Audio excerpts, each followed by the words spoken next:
6, 5, 4, 3. Good morning, everyone. Today is Friday, February 10th. I didn't even know what date it was. Welcome to episode 6 of AM Chatter. This is Ryan Amrine. I have with me today, as usual, Anthony LaPera and Tom Burko. Anthony wants to just interrupt me entirely all day today. So, Anth, good morning. How you doing? You're being loud. What's going on? How's your Friday?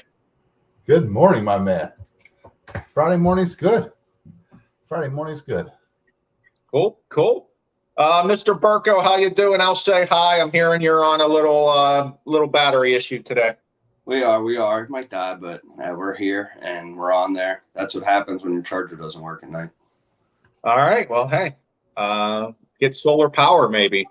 My power went out last night, so wind was bad. I hear you. So we're going to get into it. It's Friday. Buyers are getting out this weekend. They're going to be putting offers in. What we're going to be talking about, how to keep their cash to close as low as possible. Of course, in the mortgage world, the easiest way to do that is seller assistance. Every buyer has the right to ask for seller assistance. The seller, of course, has to accept the seller assistance. I think the biggest misconception out there is, what can I ask for? Can I ask for any number? Is it a dollar amount? Is it a percentage of the sales price? So I want to throw it around the room. We all know there's 4 main mortgage types, FHA, conventional, USDA, and VA. So I want to talk to you guys. Let's give a quick breakdown of seller assistance. And Tom, we'll hit you first. You pick the loan type and what you want to explain about that loan type seller assistance. Cool. So I'll take over the most common type of loan here, the conventional loan right now in our market. So the conventional loan does have 3 different types of seller's assistance you can get depending on your down payment. So if you do a minimum down, 3% down, or 5% down program, you are allowed 3% max of the seller price to help you for seller's assistance. Now, on a 10% down conventional, if you would like to put more down, you are allowed 6% seller's assistance from anywhere from 10% down to 24.99% down is 6% assist. Once you put down 25% on a conventional loan, you are allowed 9% seller's assist. That is not common to our area here in Pittsburgh. I have seen it one time where it has exceeded the 6% assist, and that is because the home was up over $400,000 and did need a new roof as well as new sewer. So we were able to put that in for seller's assist and got them about 7.8% seller's assist, which made sense on that deal. So there are 3 different types on conventional loans, 3%, 6%, or 9%. So depending on the down payment, it could be any one of those. Appreciate you breaking that down. So yes, conventional definitely based off of your down payment on how much seller assistance you can get. Mr. LaPera, why don't you go FHA, USDA, kind of throw them together because they're pretty similar. So FHA is a government insured program, which allows up to 6% seller's assist, regardless of down payment. Minimum down payment is 3.5%, but the client is allowed up to 6%. Same thing with USDA. They're allowed up to 6% as well. So that's a government insured program. So mainly any government insured program is going to allow the client to get at least up to 6% seller's assistance. So they're definitely great programs. Yeah, absolutely. More of those now, so which is nice. I mean, I think that's one of the biggest things when agents will ask, why is a buyer going FHA over conventional? You know, a lot of the times it is that seller assist mark, because if you go the minimum down, you can only get 3% assist on conventional, or FHA, you can get that 6% assist, where for a lot of buyers out there, that extra 3% of the purchase price helping with closing costs can be the difference of getting them in the house or not. So appreciate that. I'll take the last loan type, which is VA. Right.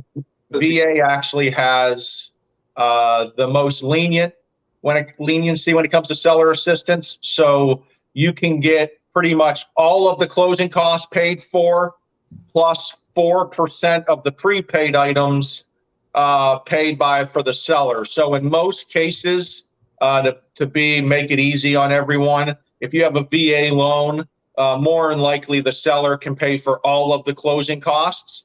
And with a 0% down on a VA loan, a veteran can get in with no money out of pocket. It is possible. Same with that USDA option with no money down and 6% assist. I definitely see buyers get in with no money down. So that's a quick wrap up of seller assistance. Boys, Ryan, yes. Some things to say about that though. On the FHA note, sometimes we do run into trouble when it's a lower sales price that they have too much seller's assistance. The seller always needs to come with their 3.5% down payment, or on a conventional loan, they're 3% down payment. Usually you don't run into a 3% assist, but it's very important that they come with the 3.5% on the FHA loan, and the 6% does not exceed that and cut into their down payment costs. I see you've been paying attention to the bottom ticker there, Tom. That is correct. Seller assistance is not allowed to go into your down payment. The down payment has to come from your own funds, from a gift, from your savings, whatever it may be. The seller can't pay for your down payment. So that is very, very, very important. One other too came up a couple months ago for me. An investment property. Somebody was getting an investment property and they wanted some repairs. You are only allowed 2% on an investment property, regardless of the down payment. You are on the ball today, Tom. You may have been a little late to the show behind the scenes, but you are bringing the facts this morning. So great point. Investment category is a different category. We have had times you get that investment sales contract, you have more than 2% seller assistance, and you got to make that phone call and say, hey, that's just not allowed. That's not a West Penn financial rule. That's a national federal guideline there. All right, are we through the mortgage talk here, fellas? You got anything else, Tom? All good. All right. Well, we're 2 days now away from the big game.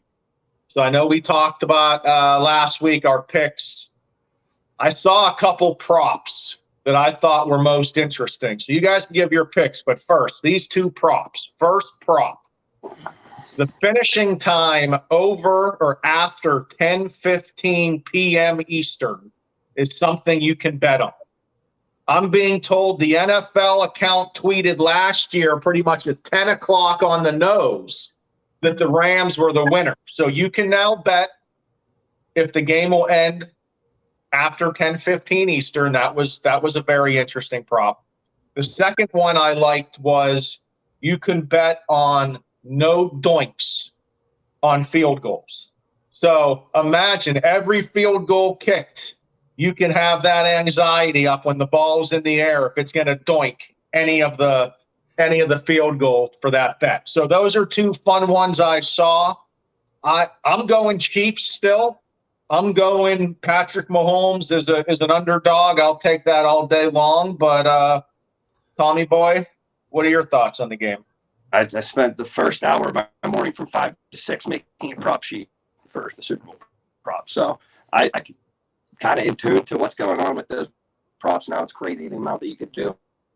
The one that I'm seeing as a lock right now, and get out your notepad, we're going to take over 160.5 for the jersey numbers of the touchdowns scored. I believe Travis Kelce catches 2 touchdowns and the Chiefs win. Oh, my God, we lost him. We knew it would happen.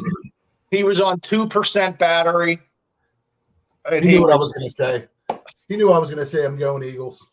Yeah, that is the first ever phone dying during AM chatter. I mean, that's what happens in here, Western Pennsylvania. It's windy, power goes out, phones don't charge. But it is what it is, Anth. The strongest survive, and we're the last ones here. So you're going Eagles, I'm going Chiefs. Haven't heard much commercial talk yet. Probably see a little less crypto ads than last year. I feel like last year was full of crypto ads. I don't know if that's going to be the case this year. Just show up with a big but I'm QR curious to code on the see. screen. Yeah. But all right, man. Well, have yourself a great Friday and a weekend. And You too, buddy. I'll see you Tuesday. All right. See you guys. See ya.